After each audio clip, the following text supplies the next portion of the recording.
I was playing Tea Garden the other day, and then my niece asked me, oh, can we play again? So then I started setting up my board, and this right here got me thinking, I wonder what makes me want to play a game again. And that's the really fun part because we have all of these games to choose from, so many different kinds. What makes me want to play this exact game here again?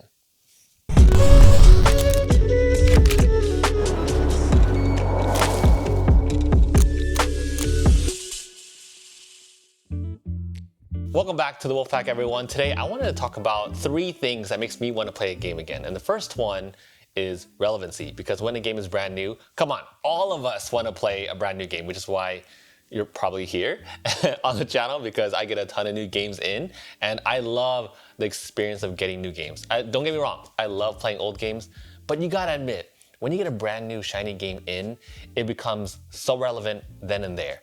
And to me, I feel like once you want to forge while the iron is hot. And even though we're not technically working in this case, we're still playing that game, and because it's fresh in our mind, we want to play it again because then it solidifies the rules. It gets us less likely to leave that game on the shelf and to have it collect dust. And plus, if you learn it again, it means that you're gonna spend less time in the rulebook. There's a high chance that you're gonna spend way less time in the rulebook the next time you take this game out. So it becomes much easier the more you play. Hence why when a game is relevant, it becomes much more likely for that game to be played again. Some of you just asked me actually about this very game that came in, and this ginormous box, size of half my body. Now this one, bit of a sad topic because they aren't publishing games anymore, which is so sad. But, you know, you do what you can. We'll be doing a different episode where we're talking about this one explicitly, but just so I'm not leaving you on a cliffhanger, Merchant's Cove. But yeah, when I see that, I want to play it right now. Even though I've played this one before in particular, because I've played Merchant's Cove for all expansions and everything and reviewed it and all, because a new game has come in, it makes me want to open it up, see all the exciting new bits inside, and see what I can do with the game. Point number 2, good games, and I absolutely love this one. Good games ask you questions in return. In Tea Garden, for instance, there are a bunch of different ways to score. So for instance, you can score by building out these tea gardens onto the map. You can score by buying some of these cards that will be out on the display over here. When you buy these, you'll score points shown in the bottom right corner. You'll get points by having a boat out on the river. And when this boat goes down the river, more, you score even more points the further down it goes, all the way up to 20 points at the end of this river. You score points for studying in a university. When you match these cups together and they align like that, okay, first off, that's satisfying. Second off, that scores points too. See, that right there is fun, because good games will make you wonder about all of those possibilities. Oh, I wonder what would happen if I were to move my boat. What if I just drove my boat all the way down and see what happens this game?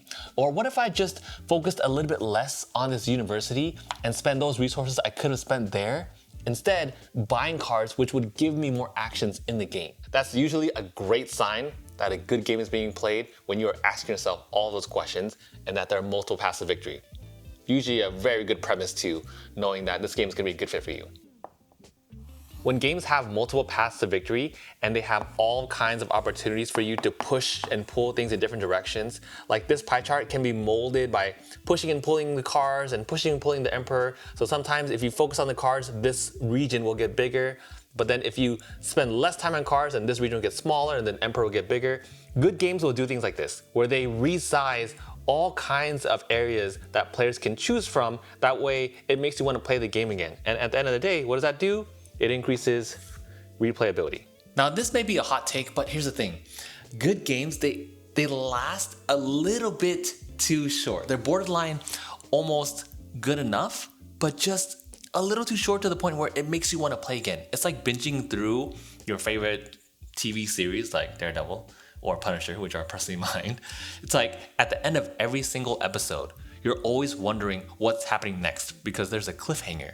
And that cliffhanger makes you want to just binge through episode after episode after episode and not want to stop. It's the same exact idea with board games too, because if you have a satisfactory amount, there's less reason for you to want to play the game again. But if there's just something a little too short, if you wanted one more round of gameplay, if there was one more round for you, you would score just a little bit more points, That feeling, honestly, I think is a good thing in games, because if it's just a little bit borderline too short, makes you want to play again. Don't you think so? Because what makes you want to play a game again?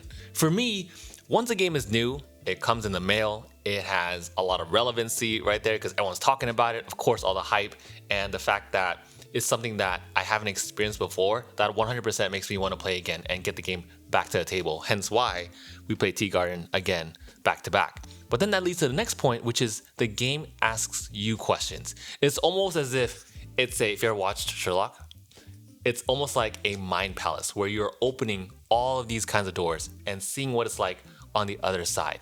And you're storing all these possible memories to see how all of these concepts can work together. Should I push the boat more this time? Should I go to the university? Should I spend less at the university so I can go up more on the Emperor track? All of these cool opportunities for you to explore, all of these questions left unanswered, makes the game that much more replayable. And lastly, as you're playing the game, time just freaking flies by. You have no idea that and 2 hours have already gone through. You get to the last turn and you realize like, if I just had one more round, I could totally turn this game around. The games just at least feel like they last a little bit too short, which makes you want to get it back to the table. So anyways, I'd love to hear what you all think. Thank you so much for watching today's rant. If you made it to the very end, go ahead and comment Palace for the mind palace of opportunities that we're going to open when we explore games again and again. And stick around because for tomorrow, I think I'm going to do the complete opposite, which is what makes me not want to table a game again. Thank you all so much for watching, and I will see you all tomorrow.